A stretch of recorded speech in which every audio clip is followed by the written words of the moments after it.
Emma Carter, a devoted young mother, seems to lead a perfect life in the suburbs of Charleston, South Carolina. She is married to David, the man she once believed was the love of her life, and together they have a young son, Noah. Noah's godmother, Olivia Harper, has been Emma's best friend since childhood and a beloved figure within the family. However, everything falls apart when Emma uncovers a devastating betrayal. David is having an affair with Olivia. The scandal becomes even more cruel when Olivia publicly humiliates Emma in a calculated act, leaving her shattered. As Emma grapples with her heartbreak, the betrayal of those she trusted most, and the judgment of her community, she embarks on a journey of pain, self-discovery, and empowerment. Amid the darkness, Emma finds support in unexpected friendships, learns to rebuild her life, and discovers her inner strength. But will she be able to overcome her past? Or will she be consumed by her thirst for justice and revenge? The city of Charleston, South Carolina, is the picture-perfect example of an ideal American suburb. Tree-lined streets, houses with porches, adorned with flower pots, and a tight-knit community create the backdrop of a place where everyone seems to know everyone. It's in this environment that 32-year-old Emma Carter lives with her husband, David, and their 2-year-old son, Noah. Emma is known for her kindness and for being an exemplary mother, organizing neighborhood kids' parties and leading local charity projects. She is what many would call the perfect wife, but her kindness often conceals her deep-seated insecurities, shaped by years of trying to fit into a world that places so much value on appearances. Emma's relationship with Olivia Harper is almost like family. With her perfectly styled blonde hair and magnetic charisma, Olivia is the type of person who commands attention the moment she walks into a room. She has been Emma's best friend since their teenage years and was naturally chosen as Noah's godmother. To Emma, Olivia was more than just a friend. She was practically a sister. Everything seemed to be in place until the fateful night of a charity dinner organized by the local church, where Olivia volunteered. Emma noticed Olivia and David laughing about something in a corner, standing far too close to each other to be considered appropriate. But she brushed off the unsettling feeling, telling herself she was being paranoid. David would never do something like that, she thought. A few days later, Emma found a note in the pocket of David's jacket. Olivia's sweet perfume lingered on the paper. The message was brief but devastating. "I can't wait to see you again. That night was unforgettable." Her heart froze, but she decided not to confront David just yet. Weeks went by, and Emma began to notice more signs. Deleted messages on David's phone, his growing absences from home. Even Olivia, who used to visit often, now seemed nervous around her. Finally, on their 3rd wedding anniversary, Emma decided to surprise David with a romantic dinner at home. But when she arrived at his office to pick him up, it was she who was met with a surprise. As she opened the door, she saw David and Olivia locked in a passionate kiss, oblivious to her presence. Emma didn't scream. She froze, the world spinning around her. All she managed to say was, "How could you do this to me?" David tried to run after her, but Olivia, with a smug smile, casually fixed her hair and said, "Emma, darling, maybe it's time for you to grow up. David deserves something more exciting." Emma ran out, tears burning her cheeks. But the nightmare was only just beginning. The next day, during a neighborhood gathering hosted by Olivia, who prided herself on being the best hostess in town, Emma decided to confront her. While everyone was gathered in the garden, Emma approached her, trembling with anger. "Why did you do it? You were my friend," she demanded. Olivia let out a loud laugh, drawing the attention of the crowd. She grabbed Emma's arm firmly and whispered, "Because I could, Emma. And you let me. You're so pathetic, so predictable." Before Emma could respond, Olivia, her eyes now glinting with pure cruelty, turned to the crowd and called out, "Everyone, Emma has something she'd like to share with us." All eyes turned to Emma. Standing there under the sunlight, surrounded by dozens of neighbors, Olivia began to speak in her melodic voice. "I just want to say how grateful I am that Emma trusts Me so much. She even let me help David relieve a little tension. Laughter rippled through the crowd, and Emma stood frozen, the ground seemingly crumbling beneath her feet. David, who was also present, remained silent, avoiding her gaze. The humiliation was complete when one of the neighbors muttered, "Oh my God, how shameful." Emma ran away once more, but this time with a promise to herself. They may have broken me today, but this isn't how it ends. Emma stumbled into the house, her eyes swollen and her face burning with shame. She slammed the door shut and slid down to the floor, hugging her knees as sobs racked her body. The scene of her public humiliation was still vivid in her mind, playing in slow motion like a cruel movie. The neighbors' laughter, Olivia's smug face, David's complicit silence.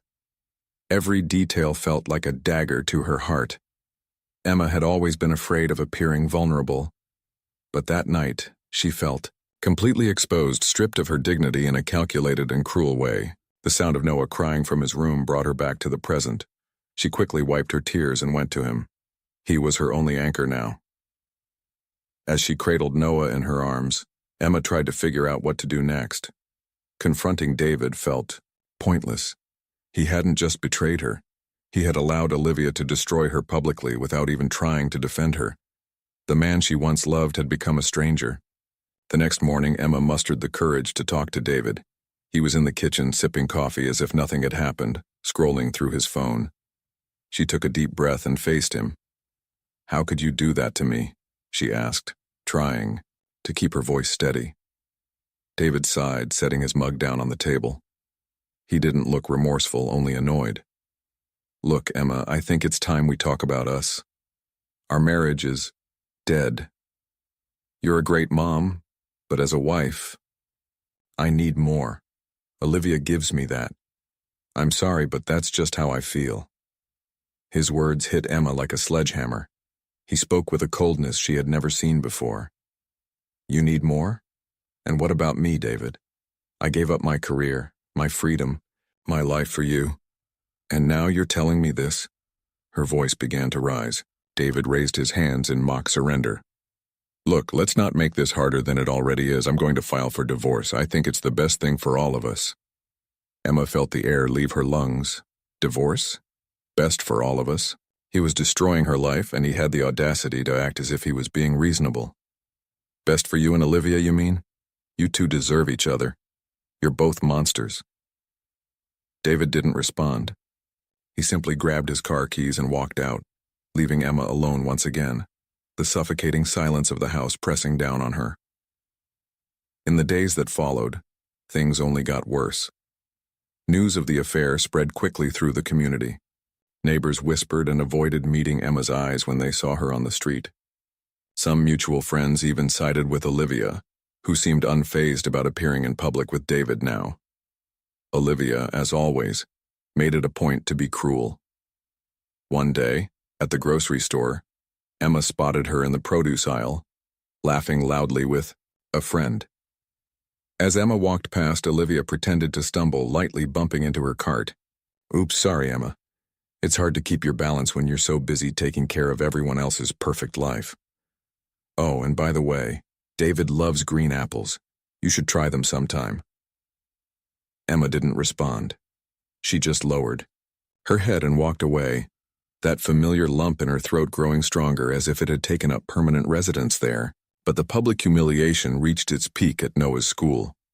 One morning, as Emma dropped him off at daycare, she noticed a group of mothers whispering in the parking lot. One of them, Karen, notorious for her love of gossip, approached her with a venomous smile. "Emma, sweetie, I just wanted to see how you're holding up. It must be so hard going through all of this. I mean, David and Olivia? Wow. No one saw that coming. Well, maybe some of us did." Emma tried to ignore her and quickly walked away, but inside she felt like she was being torn apart. When she got home, Emma looked at herself in the mirror and barely recognized the person staring back. Her face was pale and gaunt, her eyes dull, her hair a disheveled mess. She had always prided herself on being a strong woman, but now she felt like a ghost of her former self. Sitting on the bathroom floor, she picked up her phone and scrolled through social media. Photos of Olivia and David were everywhere. One in particular made her stomach turn. Olivia holding Noah in her arms, with the caption, "So grateful to be close to this beautiful family." It was in that moment that something inside Emma shifted. She had spent her entire life trying to please others, molding herself to fit in, to be accepted. But all it had done was leave her vulnerable. She wiped her tears and whispered to herself, "If they want to destroy my life, they're about to find out I'm not as weak as they think." The dawn in Charleston felt colder than usual for Emma that morning. The birds sang outside her window, but she heard nothing except the echo of David and Olivia's words hammering in her mind. "Our marriage is dead. You let this happen. David deserves something more exciting."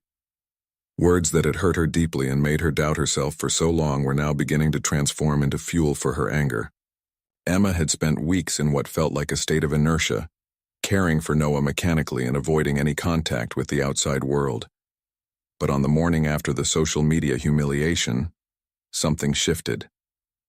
As she flipped through her wedding album, pausing at a picture of Olivia smiling beside her as maid of honor, Emma felt a rage she had never experienced before. It was like a spark igniting something deep within her. She stood up, walked to the mirror in her bedroom, and stared at her reflection. Her eyes were puffy, her hair a mess, but for the first time she didn't feel pity for herself. She felt hate. Enough crying, enough humiliation. They think they can destroy me? Let's see who wins in the end. Her voice was low but resolute. Emma knew she needed a plan. Her first step was to reclaim her self-esteem. She decided to take the day for herself, something she hadn't done in years. She left Noah with her mother, Margot, and drove to a salon. "I want something different. Something that makes me look indestructible," she told the hairstylist, determination burning in her eyes. Hours later, Emma walked out of the salon with a sleek bob haircut, dyed a rich dark brown, a striking contrast to her former blonde. It was a small gesture, but it carried a bigger message. The woman who had allowed others to tear her down was disappearing. That same day, Emma emptied her closet of all the clothes Olivia had once called comfortable and appropriate for a mom, throwing them into a pile on the floor.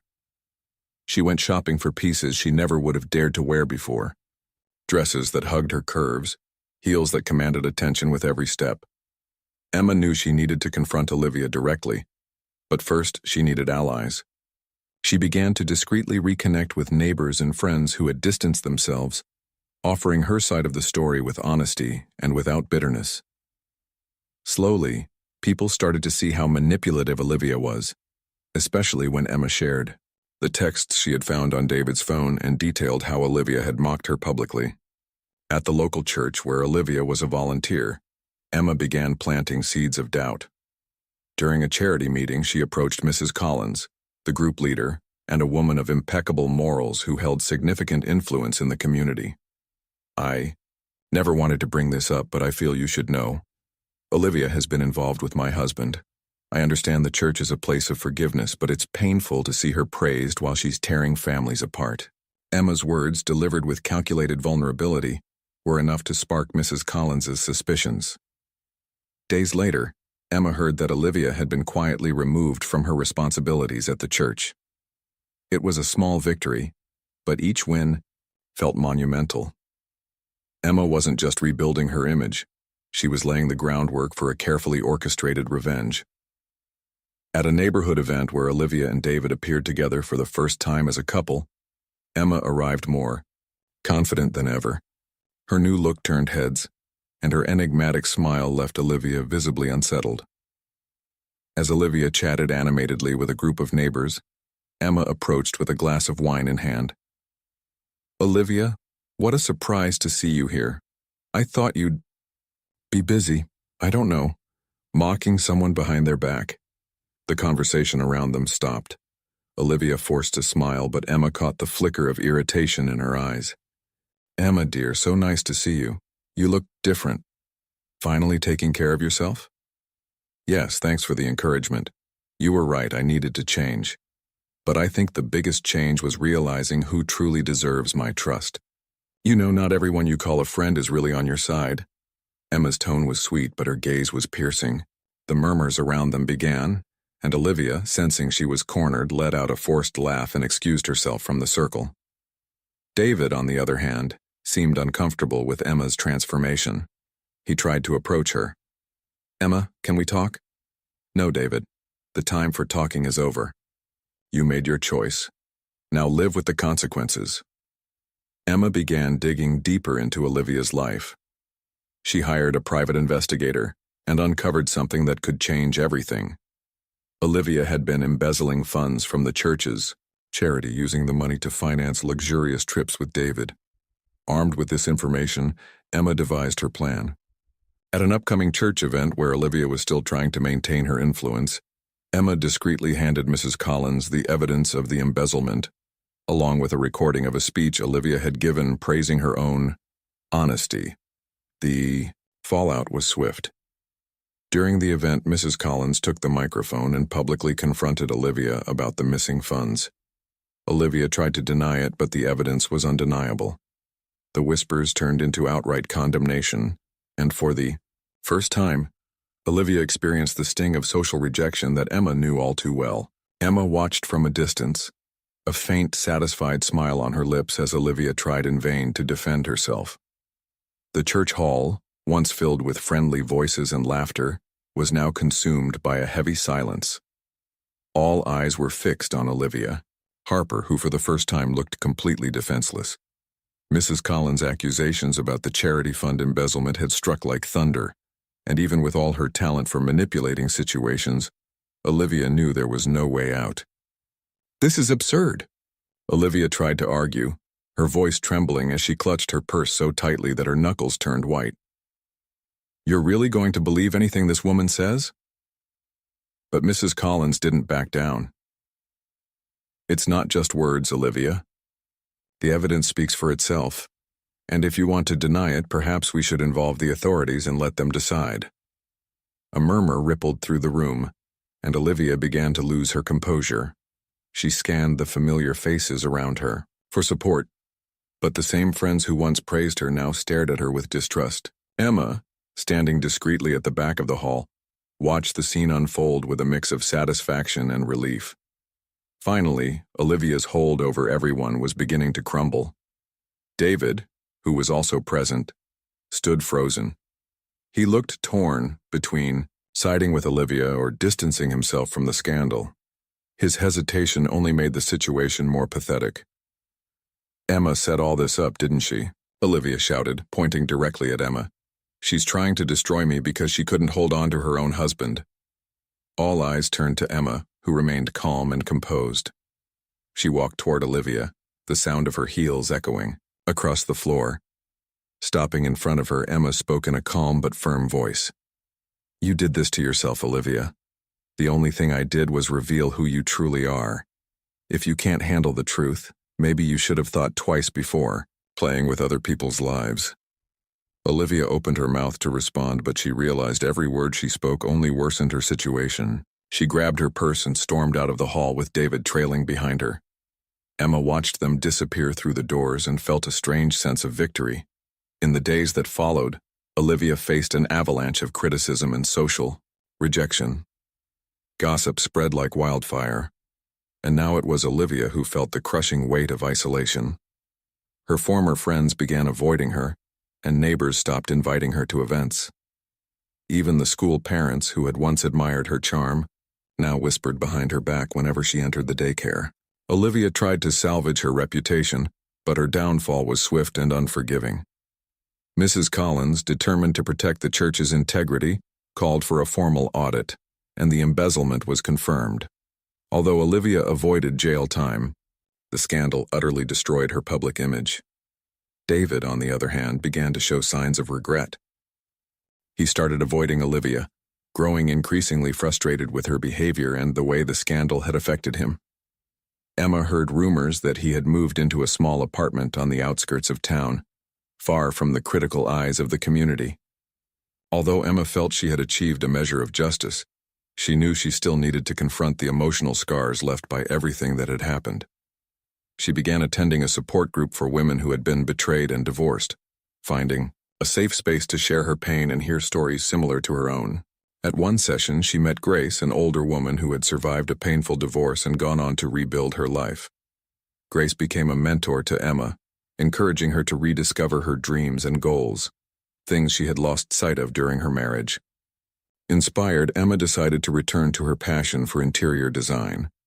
It was something she had abandoned to dedicate herself to her family, but now she saw it as a way to reconnect with her true self.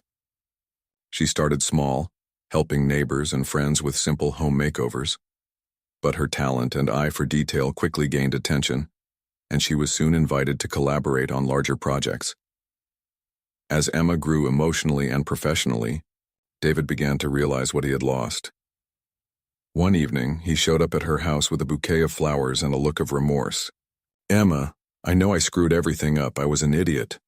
Olivia never meant anything to me. I want my family back." Emma looked at him, feeling a mix of anger and pity. For years, she had dreamed of hearing those words, but now they felt hollow. "David, you don't want your family back. You want the stability I always gave you. But I'm not that woman anymore. I've learned to love myself, and that means never settling for less than I deserve. So no, you're no longer welcome in my life." David tried to argue, but Emma stood firm. He left, defeated, and Emma felt an enormous weight lift from her shoulders. The following month, Emma hosted an event at her home to celebrate the success of her first major design project. New and old friends were in attendance, including Grace, who had been such a pivotal support throughout her journey. As she chatted with her guests, Emma looked around and realized just how much her life had changed. It wasn't perfect, but it was hers. For the first time in years, she felt proud of the woman she had become.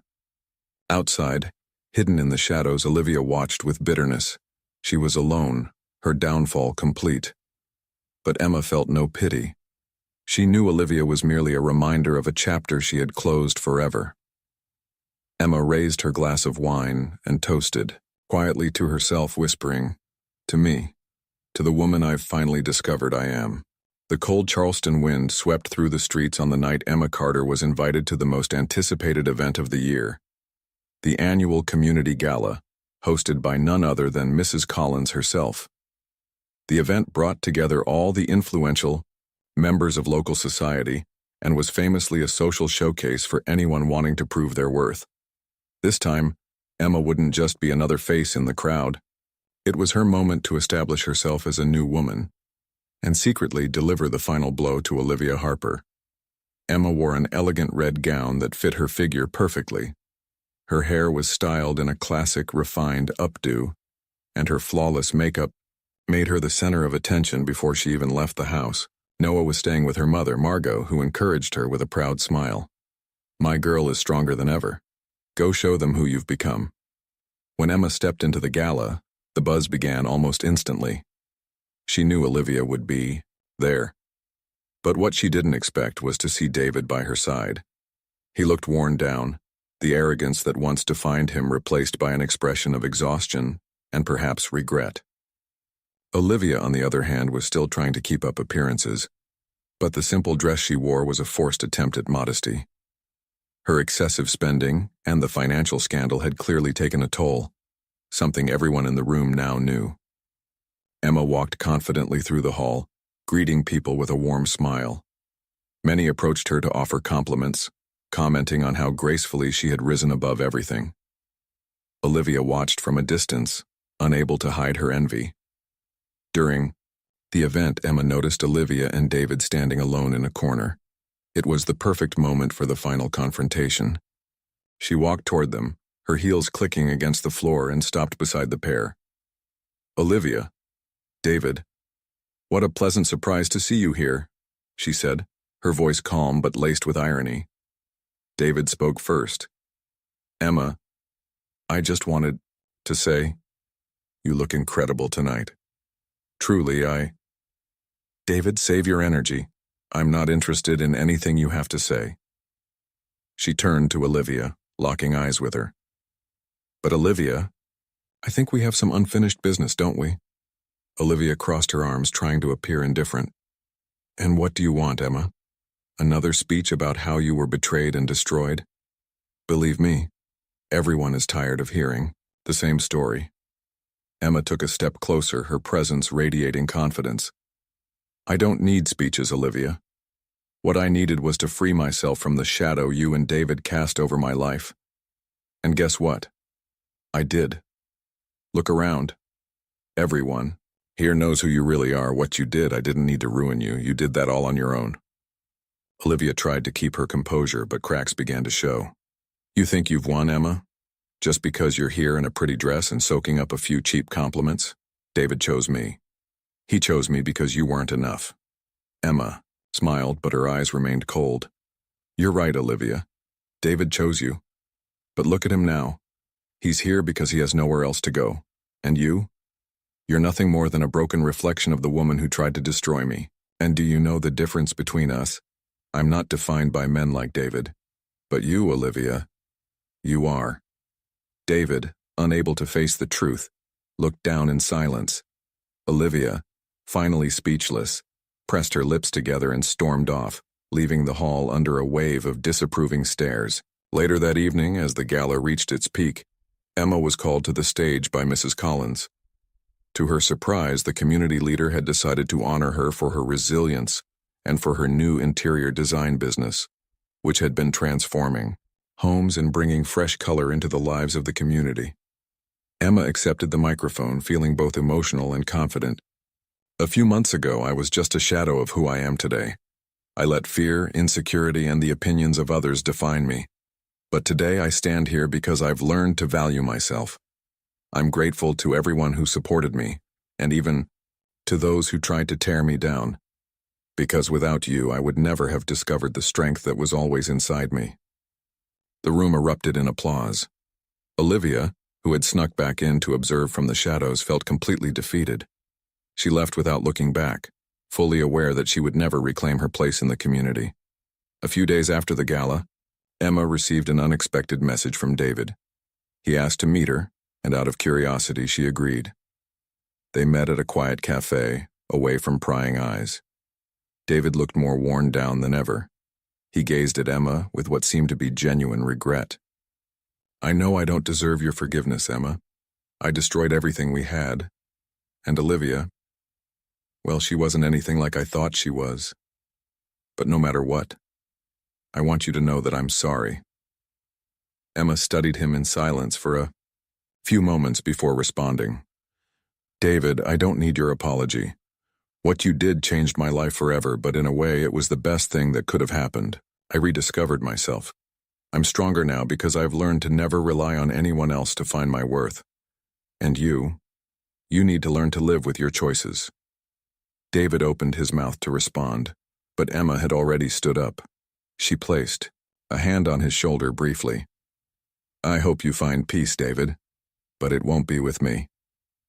She left the cafe with a serene smile, feeling, for the first time, that she had truly closed that chapter of her life. In the months that followed, Emma's life flourished.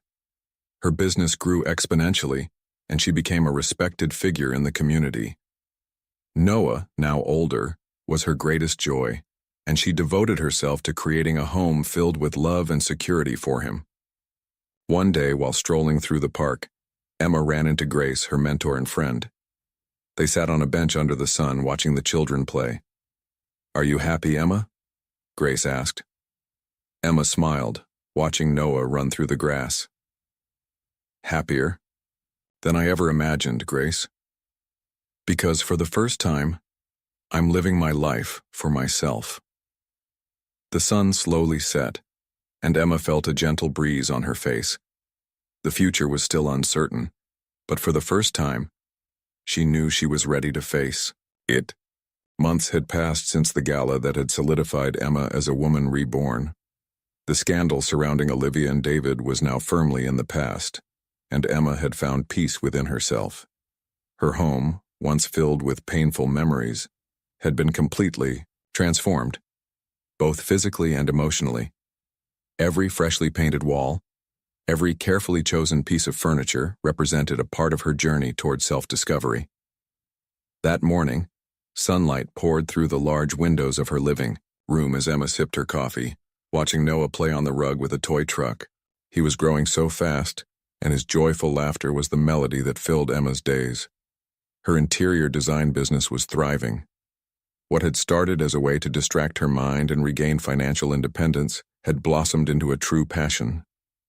Emma now led her own team and had clients across South Carolina. The woman who once doubted her abilities was now admired for her creative vision and determination. David and Olivia had vanished from Emma's life, but occasional whispers about them still reached her. Olivia had lost everything she'd built. After the financial scandal, no one trusted her anymore. Her relationship with David quickly soured. Without the glamour and appearances that had kept her in control, she could no longer manipulate him. David, on the other hand, was still trying to find himself, but he had never managed to rebuild the life he had destroyed with his own hands. Emma, however, had learned not to care anymore. Her focus was on the future, not the past. Emma continued attending the support group where she had met Grace. There she found a community of strong women, each with her own story of overcoming adversity. One of them, Sarah, became a close friend and confidant. Sarah had gone through a similar divorce but eventually found love again. It was at Sarah's insistence that Emma decided to give romance another chance. She wasn't looking for anyone, but on an ordinary afternoon while shopping for plants for one of her design projects, she met Ethan. Ethan was unlike anyone Emma had expected. He was kind, funny, and, most importantly, patient. He didn't try to fix her or solve her problems. He simply stood by her, offering support and understanding. Over time, Emma realized she could trust him. Ethan wasn't a savior but a partner. And for the first time, Emma understood that a healthy relationship was built on equality, respect, and mutual admiration. One afternoon, while working on a major design project for a community center, Emma was approached by a nervous young mother. "Excuse me, are you Emma Carter?" Emma smiled warmly and nodded. "Yes, that's me. How can I help you?" The woman hesitated before continuing. "I've heard your story, about what you went through and how you overcame it. I'm going through something similar and I don't know what to do." Emma put down the tools she was holding and looked deeply into the woman's eyes. "I know how you feel, but I can promise you one thing. You're stronger than you think. I thought my life was over, but I learned that every ending is just a new beginning, and you'll find yours too." Emma's words carried a special weight, as if they were an echo of everything she had learned. The woman thanked her and left with a lighter expression, and Emma felt warmth spread through her chest. Her pain had turned into something positive, something that could help others. On Noah's birthday, Emma hosted a small party for her closest friends and family. As she watched her son run around the backyard, laughing and blowing out the candles on his cake, Emma felt a wave of gratitude wash over her. She had been through hell but had come out the other side stronger, more confident, and most importantly, happier. The past no longer defined her. She was now the author of her own story. That night, as she tucked Noah into bed, Emma hugged him tightly and whispered, "We did it, my love. We're free." Later, sitting on her porch with a glass of wine in hand and the stars twinkling above, Emma felt at peace. Her life was far from perfect, but she knew she was exactly where she was meant to be. With a smile on her lips, Emma closed her eyes and whispered to herself, "I won." Emma Carter had become a symbol of resilience in her community. Her story of overcoming betrayal and rebuilding her life inspired many other women facing similar challenges. Her business continued to grow, and the life that had once revolved around the pain of a difficult past had become a beacon of hope for the future. As for Olivia and David, their names faded from the conversations of neighbors. But Emma never completely forgot them, not out of resentment, but as a reminder of what she had been able to overcome. Emma was no longer the woman who lived to please others. She was a woman who lived for herself, a dedicated mother and a loyal friend. Above all, she was a survivor and a winner. If you've ever faced betrayal or gone through a tough situation like this, share your story in the comments. Let's talk about it. And don't forget to subscribe to the channel and hit the notification bell so you don't miss more inspiring stories like this one. It helps us a lot and motivates us to keep bringing impactful narratives to you. Leave a like, write a comment, and share this with someone who needs to hear this story. Together, we're stronger.